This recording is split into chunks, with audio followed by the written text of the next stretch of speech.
तर आज मी तुमच्यासोबत शेअर करणार आहे हा सॉफ्ट आणि ग्लोई असा मेकअप लूक, तेही फाउंडेशन यूज न करता.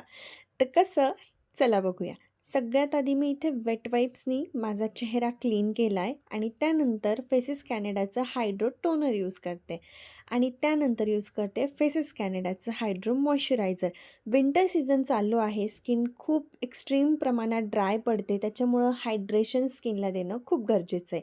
आणि त्यानंतर PACचं पोर प्रायमर आणि इथे फॉरेवर 52चं 4 in 1 कन्सिलर पॅलेट, त्यातला शेड पिक करून ॲज अ करेक्टर मी बेस म्हणून यूज करते. आणि इथे इनसाईट कॉस्मॅटिकची लिपस्टिक मी ॲज अ ब्लश म्हणून यूज करते आणि त्याला ब्लेंड करते चांगल्या पद्धतीने. नेक्स्ट मी इथे फेसेस कॅनडाचं कन्सिलर यूज करते. त्यांनी माझे अंडर आईज आणि हायलायटेड एरियाजवर अप्लाय करते आणि त्यानंतर ब्युटी ब्लेंडरच्या हेल्पने ते चांगल्या पद्धतीने ब्लेंड करते.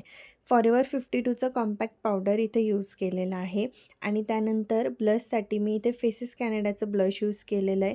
त्यानंतर फेसला सेट करण्यासाठी फेसेस कॅनडाचं मेकअप फिक्सर यूज केलं आहे आणि हायलायटर.